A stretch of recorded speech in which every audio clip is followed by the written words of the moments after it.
খেয়ে ফেলবা। তো আমি আসছি আজকে লাউ লাউ শাক, ওয়াও অসাধারণ হবে। আসসালামু আলাইকুম। গ্রামের আসলে মজাই আলাদা। আমি আজকে আমাদের গ্রামে খেতে আসছি, সেটা হচ্ছে লাউ ক্ষেত। এখানে আছে সাথে টমেটো, বেগুন, তারপর হচ্ছে রসুন, সবকিছু করছে নিজের খাওয়ার জন্য, প্লাস কিছুটা সাপোর্ট, আর্থিক সাপোর্টও হয়। তো এখানে আসছি, এখানে এসে এই লাউ পাতা তুলবো না, এটা আসলে আমার একটা ফেভারিট একটা হচ্ছে শাক, লাউ পাতা শাক।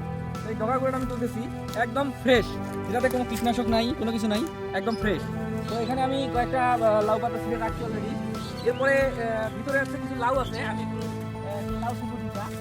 এটা আপনি দেখো তো এটা কচি কিনা, এটা মোটামুটি কিন্তু কচি আছে। এটা আমি ছিড়বো, এটা আমি ছিড়বো একটা। এটা হচ্ছে আসলে লম্বা জাতে, এটা আসলে খেতে অনেক সুস্বাদু লাগে, ভালো লাগে।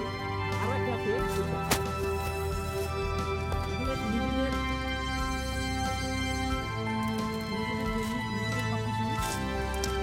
এখানে এইটা সুন্দর একটা সবজি আবাদ হয়ে আছে, আর এটা নিয়ে যাবো না। এটা আসলে সেলিম ভাইকে এখন কোনো কিছু বলা হয় নাই যে আমি নিয়ে গেলাম, কিন্তু আগে থেকে বলা ছিল যে সেলিম ভাই আগে থেকে বলছে আমাকে, আম্মুকে বলে গেছে যে যখন লাউ লাগবে তখন আসলে না লাউ ছিঁড়ে নিয়ে এসে খেয়ে ফেলবে। তো আমি আসছি আজকে লাউ লাউ শাক, অসাধারণ হবে। Thank you. আর এটা লাউ একটু উপকারিতা বলতে সবাই বলে গেলেন, আমি বলবো না, আমি একটু করি আর কি বিনোদনমূলক। ওকে, থ্যাংক ইউ। ওয়াও।